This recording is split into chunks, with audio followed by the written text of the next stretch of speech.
We're gonna do tape. Hey, well, this is our first attempt at a slanted view at Rocky Mountain Permaculture's first, what are these called? I don't even know what they're called. They're called live FaceTime video dealios. How's that? Anyway, my name's Morgan Bowen, and I'm here with Andy Monks, and we are going to be talking permaculture today and on several projects we've worked on. So if you're tuning in, we'd love to have questions and those kinds of things, and we'll answer your comments as we go. But first, we'll kind of get into the conversation a little bit. So Andy, I want you to kind of talk a little bit about how you got involved in permaculture and why you were doing what you do, kind of what you're doing. You know, just some basics. Yeah. Okay. Well, my name is Andy Monks, and I am passionate about permaculture and this type of work. I got into permaculture through basically enjoying greenhouse type environments. Actually, I've always been fascinated with indoor and creating the tropical, subtropical environments, and I was starting out being creative in that way. And if you're in the industry long enough, eventually you hear about permaculture. So, and one thing led to another, and I ended up taking a PDC course, permaculture design course, which was amazing.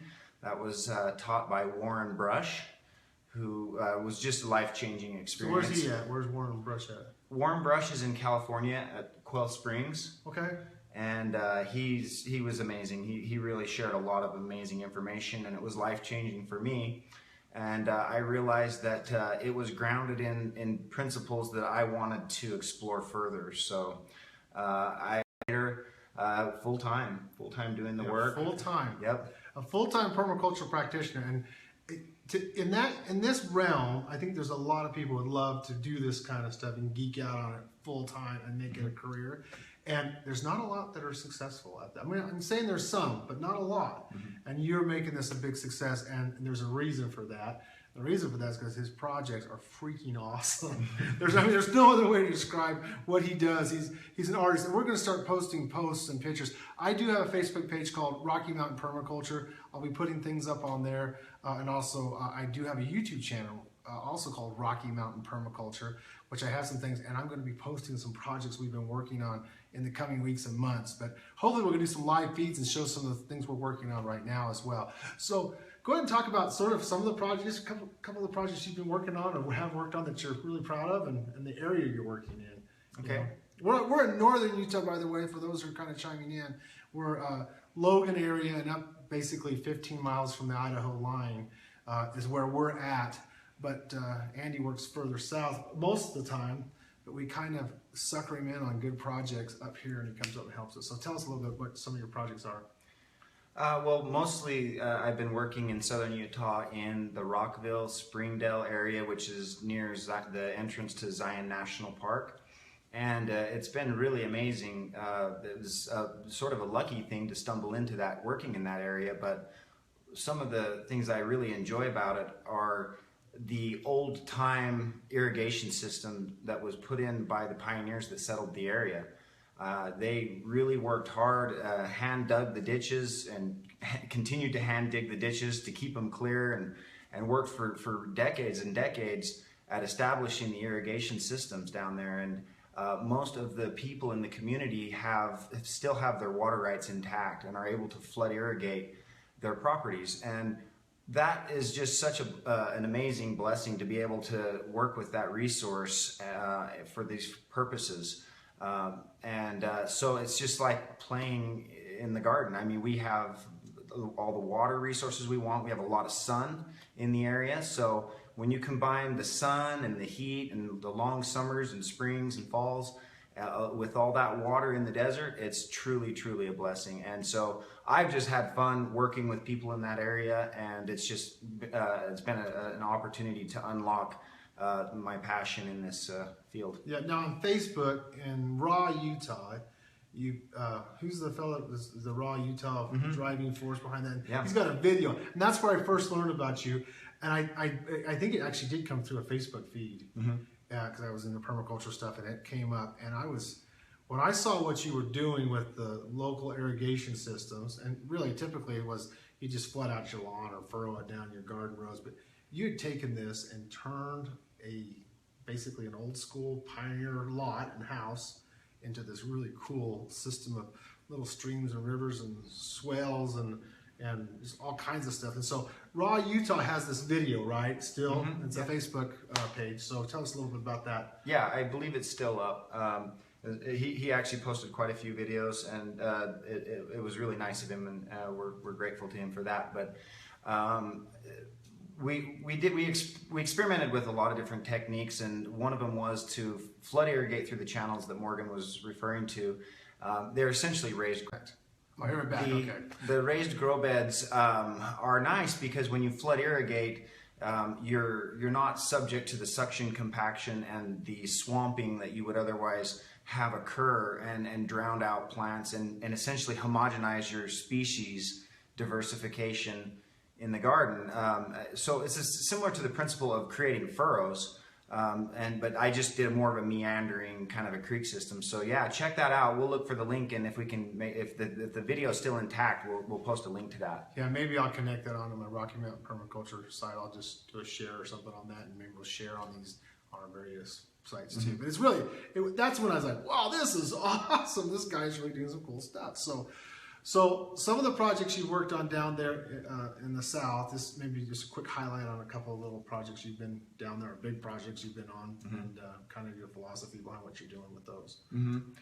Yeah, so several different properties, and they're tailored to my clients' purposes. And so in some cases, we're running wild, and that's what I really truly am passionate about, is creating a wild food forest type environment where you have an herbaceous understory with running wild with herbs and vegetables with very little guidance in the end. In the beginning, there's a lot of nurturing.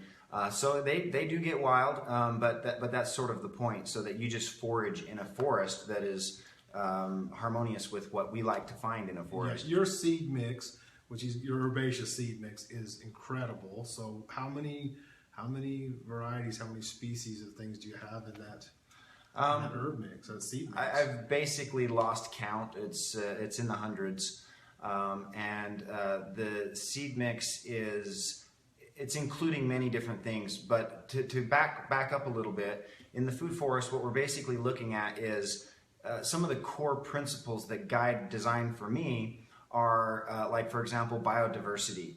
And when we create a biodiverse ecological system, the fertility in the system is more inherently available. So it becomes self-fertile. The output of one species is the input of another species. And so if we want to be biodiverse, how is it that we are going to achieve biodiversity without actually, in a way, forcing and manipulating that into being?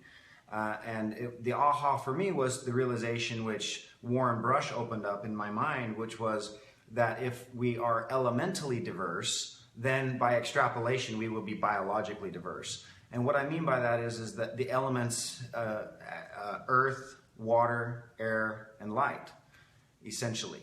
And so if you have a diverse earth structure and a diverse water structure and a diverse air and light structure, you will have a diverse biological structure, because the biology is filling the niche in the elements. And so this brings up the term crenulation. And crenulation is just waves. You're putting waves in the canvas. Right. Vertical waves, horizontal waveform. And by crenulating, and so the opposite would be a flat canvas. Yeah, I mean, when I first heard the word crenulation, I was a history major, and my professor was talking about the castles crenulated, where the little guys get in between so they can shoot the arrows out, so it makes that little sort of, and so when you're about crenulation, it's basically, putting some pattern to the earth, putting some high spots, low spots, north spots, south spots, whereas you have one flat garden space, you're pretty much getting everything the same. But if you have this mix, you've got a chance for certain plants that may like it shadier or cooler or drier or wetter. They all have opportunities, and it's a great way of just building texture in the landscape. So yeah, it does. And so to expand on that a little bit, if you have high spots, low spots, north, south, east, west facing, as Morgan was alluding to there, you're going to have sunny and shady, and all sorts of different things take off and start to happen. And this ties back into why the diverse seed mix. And we'll talk a little bit more about the strategy there. But keep in mind that when you have a diverse elemental structure, one of the very first things that occurs is you get a diverse soil biology. Yeah, so I'm going to look and see if we've got questions or just people chiming on now. And it looks like we've got people joining us. Danny, welcome. And Raw, Utah, looks like it's there. And we've got a lot of Moses Herrera, welcome. So welcome, everyone. If you've got questions, this is starting to interest you, just chime in. We can go basic or we can just geek out on it. So there we go. Raw Utah's posting some stuff. Looks like we got the links coming in. Excellent. But what I was getting at there was that if you have a diverse elemental substructure, you're going to, one of the very first things that's going to evolve is you're going to have a diverse soil biology. So you're going to have different colonies of bacteria populations in the highlands than you're going to find in the lowland and wetlands. You're going to have different bacteria on a south-facing dry exposure than you're going to have on a north-facing exposure, even if they're at the same elevation. And now these valleys are obviously going to collect more organic matter there because it's going to slide to the bottoms and impact that area as well too. Yeah. So then the excretions from those bacteria populations are different. You're going to get different types of nutrients, nitrogens, and different things from different bacteria populations, which will support different types of plants. So again, tying back to our principle of biodiversity, we need to have diverse soil biology to support diverse plant biology. And of course, the soil biology must be coming from the elemental substructure which it finds itself in. Yeah. So that's kind of philosophy, how you kind of crenulate. Maybe. Yeah, these are some of the design strategies that we're using. Yeah, yeah. So what we're going to kind of focus on today, and like I said, we're willing to take questions as you come up with them. Simple, basic, more advanced, more detailed on how to if you want to, forest garden, forest farm. Yeah, we got agroforestry. We call it permaculture because it's like taking agriculture and culture and permanence and culture and agriculture and linking the two. The agriculture and obviously our cultural way of doing things is obviously not sustainable. So permaculture seeks to try to restore some balance and nudge nature so nature is creating. We're not basically, using Mother Nature and destroying her and wrecking her. We're enhancing her and assisting her and taking care of it. So here's the project we're working on, and I want to kind of go discuss a little bit. We've got some things, and my plan is in the next day or two or three or whatever, is to start doing some live FaceTimes out there on premise to kind of show where we're at, what we're doing. But the project we're working on is a project in northern Utah. It's right along the Bear River. It's a privately held community, basically, of some very nice upscale homes. And 2 ski lakes that were put in, private ski lakes for those who are the homeowners, but also people that participate through membership and that kind of thing. Plus, there's a lodge there for people that can rent, and it's called Bear Hollow, and it's a beautiful place. When I first saw it, I thought the county was putting in a park down there because they had all these earth movers and stuff. And then as I got to know the owners and the people that were doing the initial work on it, I realized it's a private endeavor. Well, the middle portion, as we started having discussions, they wanted to do something where they could have some productivity, something of beauty, something natural. And so we're now stepping forward after about a 2-year planning process in actually creating a permaculture paradise there, if you would. So let me just take care of this right here and there. Okay. All right. So. Hi, Priscilla. Thanks for chiming in. So I've got a little picture here to give you an idea. This is just an aerial shot of the project. We're looking at about 8 acres there on that triangle space, and that's where we're going to be designing this food forest. And so we've been just hashing out all kinds of different ideas on that. So you can hold it back up there so you can kind of see what we've got. We've got the 2 ski lakes you can see here and here, and it's sort of a peninsula between these 2 ski lakes. This is now pretty much barren right now. Everything's stripped off. It was an alfalfa field, but they used a lot of the earth here to sort of berm up around a parking lot for a future conference center and that lodge kind of thing. But that's sort of what we're dealing with. So we'll kind of talk about the plan here and what we're thinking of doing as far as what we are going to be doing. It's in process now in the coming weeks, months, and years as we develop this into a beautiful permaculture food forest. So one thing I wanted to mention before we move on is tying back into the idea of crenulating the land so that we can have diverse pockets of opportunity. The seed mix ties into that, in that what we have is we essentially have perennials, which are a fixed element basically. And perennials, for those that are unaware, are just plants that come back each year. They don't die off in the winter and go to seed. Those are known as biennial. And so the perennials are part of the structure. They're part of the design because they're there long term. Like a tree. Whereas the biennial canopy is basically blowing in the wind. And it comes and goes, and it's the most manipulated because we try to force it to occur the way that we just want it to be reliable and predictable. And so what I'm endeavoring to do is to really, really, truly have a very diverse herbaceous understory in this perennial food forest. So the forest itself is essentially a nut tree, fruit tree orchard with this understory of biennials, and we refer to it as an herbaceous understory. Yeah, we're talking that's the seed mix. Tree. Yeah, nut tree, fruit tree. We're talking probably larger trees, chestnuts, acorns, things like that. But then we're getting down to apples, peaches, plums, pluots, and we're working with a lot of cold weather varieties. A lot of berries and shrubs and those kinds of things. So basically, this is an edible landscape. Mm-hmm. You'll be able to walk through and pick and eat off this landscape. It's not an orchard in the traditional sense, where you're kind of planting straight rows and maybe certain kind of, they're all apple trees or all this. It is a complete mix of biodiverse. So maybe on these perennials, these trees, these shrubs, these bushes, these vines, we may be talking, 50 varieties out there.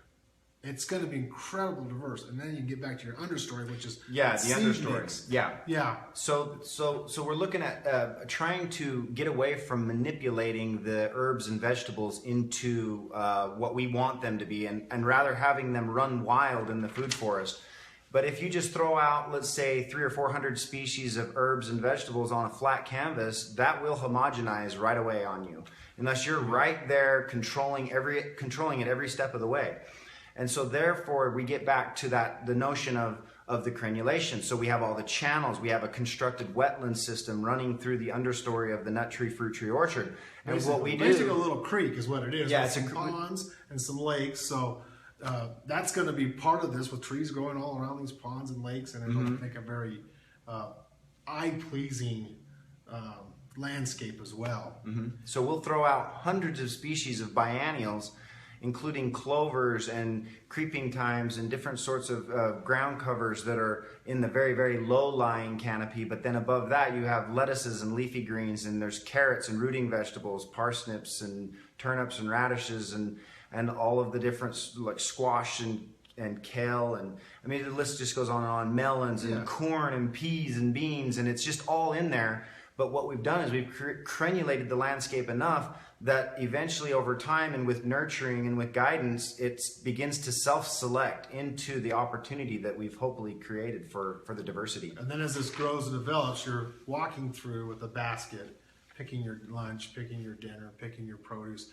And also when you go with a polyculture system, which means multiple species in one area, plus creating this forest floor-like experience with the forest litter and the wood breakdown and that kind of stuff, you are creating sort of a fungal bacterial interface. Mm-hmm. And so the fungi and the bacteria kind of lock together, they work together, and when they do that, it actually takes nutrients that a plant in a monoculture just planted in bare dirt probably won't be picking up and won't get everything that it needs. And in this case, your food, as this system develops, becomes superfood. Mm-hmm. And that's the beauty of the whole system as well. Mm-hmm. You create medicinal level food because it's getting everything it needs, because the soil's healthy. There's a interplay between fungi and bacteria and the plant. It's a very powerful system. So, yeah. So we're looking at it running wild, and so now this herbaceous understory is like I say, self-selecting, and these are basically design strategies and philosophy, and it's not always, it's easier said than done. Let's put it that way. Even though it's straightforward in terms of the thinking, you got to work at it a little bit, and that's what I've been working at for several years now, and we're seeing success. We're seeing what works and what doesn't work. And yeah, if anybody has any questions, fire away, and we'll keep an eye on that. Yeah, I think we ought to go with our big, beautiful scroll here. So we got a scroll. This is our scroll. And we've actually got notes written. We've been doing some planning on the go for the last 2 weeks, and it's pretty intense. So I guess we got to both hold this up. I don't know if we can. It might be a little too big. Oh, maybe not. I don't So know. There's the glare. One of the reasons we wanted to share this is it's just a way to work together with a team. So what we did is we just took a snapshot off of Google and had it printed off at FedEx, Kinko's.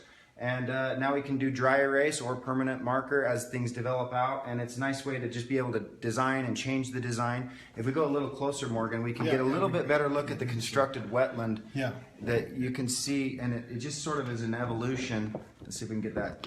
You see, it's just a crazy scribbly mess. But so you got the lake area down here. The lakes are on top and bottom. But the idea is that we have plenty of water. And a lot of times in permaculture, people are struggling with the water issue. But here, there's very old water rights. There is well water. There is spring water. There's canal water. We got a little pitch there. Okay, go ahead and just give that a little push and see what we got there. So we've got well water and spring water and all this. So we're going to actually be bringing in that water from 2 points, creating sort of a little creek system, and it come from this point, all draining down to the middle. Kind of reminds me of a delta type of situation. And then in the middle here, the idea was that everything's sort of draining down into this lake, a little middle lake or big pond, with a nice outlet that would go out into this ski lake. So people that are working here and playing here on maybe little kayaks can actually take a little boat and go up there, which I think is just a killer idea. And a lot of the other lines that you're seeing there are contour lines. There's going to be 3 terraces, but without bogging you down in the details here, the main point is that, like I say, when you're working with a group, this is a real handy way to, and it's real quick and easy as well, that you can get an aerial shot and start to do, hand artistry and draw and change and tweak and share ideas. And then, like I say, you switch over to permanent marker as you start to anchor the design in, and now you have something to look at. And the picture's worth 1,000 words, so it really helps get a team on. And we do have a team, because in this case, it is such a large project. We are dealing with large excavating equipment. We're dealing with track hose, excavators, land planes. What's the leveler, right? There's a lot of equipment being used here. The backside also double functions as just sketching out different concepts. So that's kind of an approach, and it's going to take a big team. And there's actually a full-time farm manager on site. That would be Lauren Ward, and Lauren's got his PDC, and we've been working with him on a couple of projects as well. And now he's full bore onto this project, which it's going to be a very elongated project. You seeing a person or a question in there? Oh, I just checking the scroll. Okay. So anyway, so that's kind of the bit of the planning phase, and the planning phase is exciting at the same time.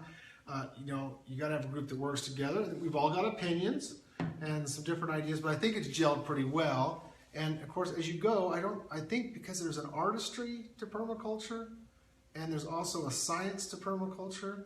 There's some things you have to, obviously you can't have water flowing uphill. You've got to have fall. You've got to have certain scientific and engineering principles involved there. At the same time, I think it becomes a thing of beauty, and there's an artistry as well, and that's what Andy's really good at. He's an artist, and I that's why I coaxed you into, tricked you into coming down and coming out. You really got to come see this. And when he saw what we had to work with, the palette, which is really what it is, wherever you're at, it's your palette, whether that's your yard or whether that's a massive project or 2,000 acres, or Paul Wheaton's project, which is, I think, 300 or 360 acres. It doesn't matter. There's artistry in the process, but there's also science in the process, and also kind of just seeing what nature's going to do for you once you get rolling here. And it's kind of giving nature a little nudge and a little hug. So let's just, I know I don't want to keep rolling with because we're going to do more of these over time, but I do want to just focus just a little bit because I know this is your baby. You have just been like talking this up like no other, and that's your greenhouse. Mm-hmm.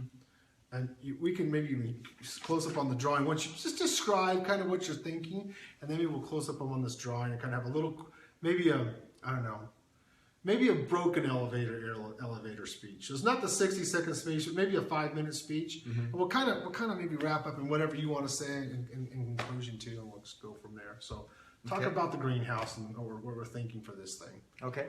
So the greenhouse that we're looking at implementing in this food forest is it's transformed several times as we've gone through the design process. One of the things that we discovered was we have a very high water table. And originally we were talking subterranean, getting down deep into the ground, as deep as we could. But it's going to be more on the surface. We're still going to bury the greenhouse. It's a subterranean design. And I'll give a little kudo out to Paul Wheaton. This is an earth integrated greenhouse, not an underground greenhouse. So we're actually layering it pretty much on the surface with a mound or a berm over the top of it. Yep. And trying out some principles. And if Paul's watching this, which you might be, or Jocelyn's watching this, throw it in front of Paul's face, have him chime in and tell us why you think this is good or not. Because I know Paul has opinions on this thing a lot. So go ahead. Yep. So the material that we're looking at using is it's called supercore, and the core stands for corrugation. So it's essentially steel galvanized corrugated metal, like a corrugated pipe, but it's on a large scale. And you can see this type of material in where creeks go under roads and things like that. So you have heavy duty corrugated pipe. And this pipe is, to my surprise, when I started to discover it, available in massive sizes and scales. You can find it up to 80-foot diameter pipe. And so this inspired me to look a little closer. It's also extremely strong. On average, it can take a 500-foot dead load of earth on top of it and beyond if it's engineered for certain things. We're not going to be anywhere near that on the load. But also you can spec out a 300-year guarantee underground on this material. So it's extremely robust, very strong, and long-lasting.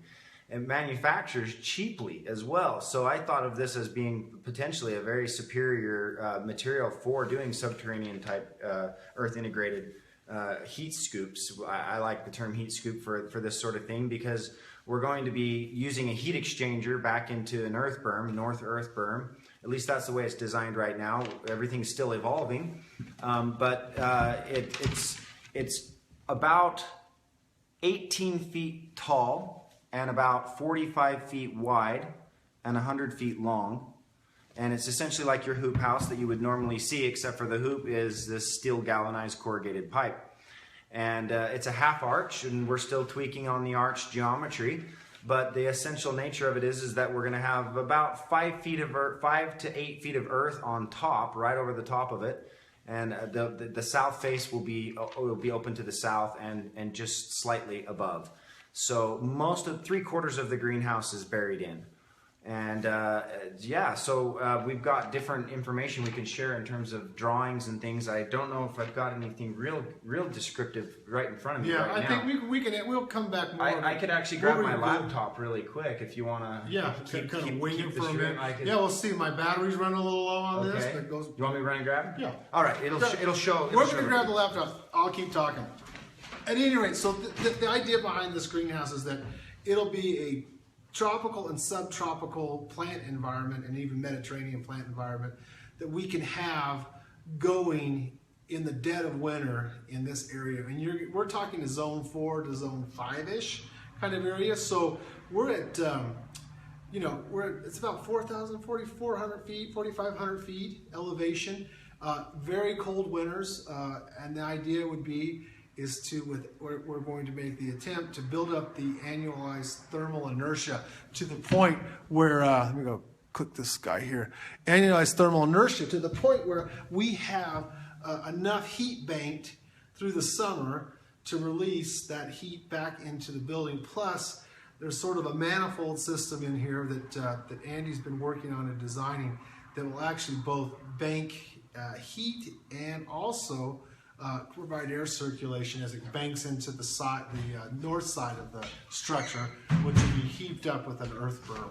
So I think we've got something. He's pulling up something here. So we'll let him kind of work his computer here, and you know what? We have our high-tech broadcasting equipment here. That's a cool thing about this. I mean, everybody's now a broadcaster. I'm seeing like everybody's starting to put something up on these channels. So, but hopefully our content will be something that's interesting to people, and you can geek out on a little bit and get excited about some of our ideas.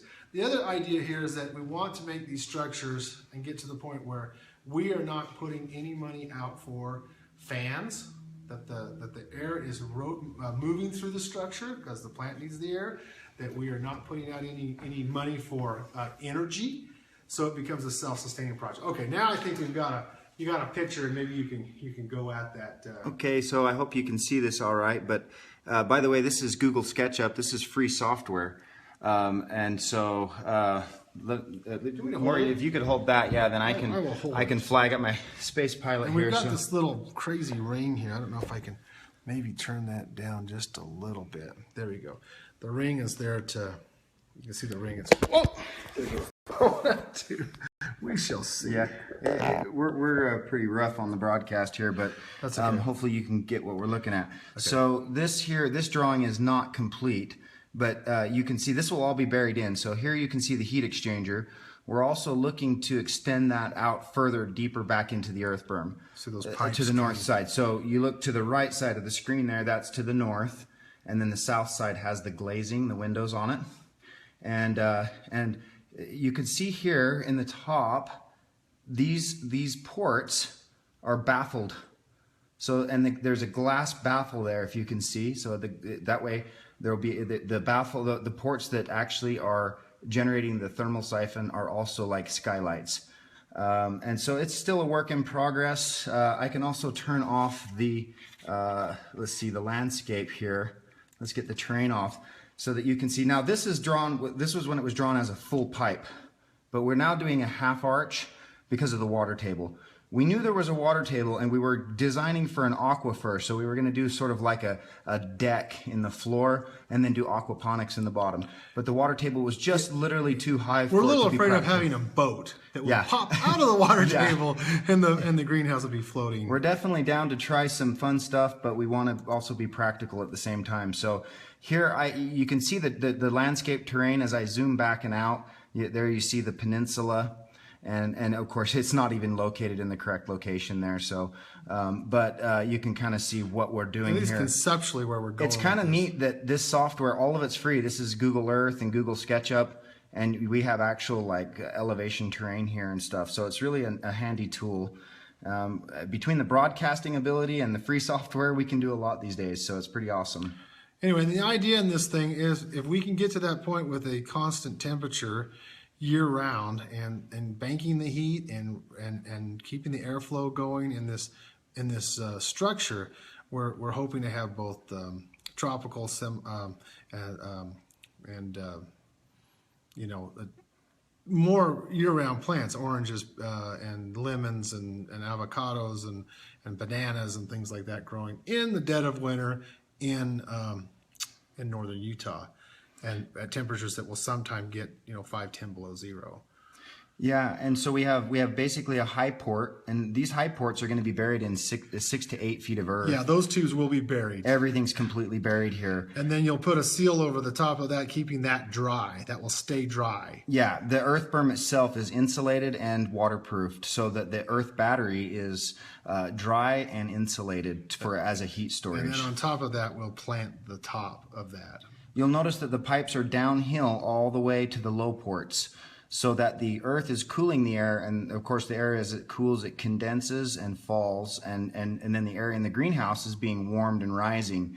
So you have a two-way pumping system. The structure itself is airtight, so that by being tight like that, it's like a piston in a motor or an engine. It's driving the thermal siphon itself. So the heat exchanger is actually the ground. You have positive and negative occurring simultaneously that is grounded, and you're able to then leverage that energy. And so as the warm air is pulled off the top and drawn back into the earth, it's also warming the earth. And then that heat energy, that BTU energy, is stored. So it's an annual inertia here that we're looking to generate and create and store. And so you're essentially saving summertime heat for winter. So it's not just today's heat for tonight, which is occurring, but it's also this summer's heat for this winter. Anyway, fascinating plan. And of course, if anyone's got thoughts you want to chime in, feel free to chime in. Yeah, we're designing as we go here. Yeah, so we're learning. This is not a finished product by any means. This is just our conceptual beginning. So right, awesome. So that's I think we've kind of covered quite a bit, and we'll push this post out a little bit. I'll promote it out to Permies all over the place and people that might be interested in this kind of thing. So anyway, just real quick, we'll kind of give you a little bit of our contact. I'm Morgan Bowen with Rocky Mountain Permaculture, RockyMountainPermaculture.com. I've got also a YouTube channel with some things, lots of things, and more things coming on, and obviously now Facebook. We also have a Facebook page, also Rocky Mountain Permaculture. We are broadcasting this tonight from Living the Good Life Naturally in Logan, Utah. It's a store that does sort of natural bath and body products. We have a little permaculture section, as you can see. I've got some permaculture books and products here, and Paul Wheaton's permaculture playing cards, plus a lot of whole food supplements. So check out livingthegoodlifenaturally.com, and if you're up in the Logan area, feel free to stop by. We have our park strip in the front of it with hugels and some biodiversity and some permaculture going on in the front yard here as well. So you can check that out. And Andy, if you want to give you any kind of contact thing or pitch for yourself, be shameless and just promote. Well, if you just want to reach out to me, I'm on Facebook, Andy Monks, and share your thoughts and ideas. Definitely feel free to do that. And I just wanted to say thanks to you, Morgan, for giving me this opportunity to share with you in this design process and also here tonight. So. It's awesome and it's fun. It's great to get great people together. I think one of the things about permaculture, we get a little bit of the culture, and that's the culture of people connecting. Mm-hmm. And we've just found some awesome people. We've got people that want to do this, that want to put the resources out. We've got people that are passionate about it. And I think whatever project, large or small, you want to get involved with, I think the thing is remember there's a culture to it, and just start working together and create something really cool. So anyway, thanks for watching. Thanks. See ya.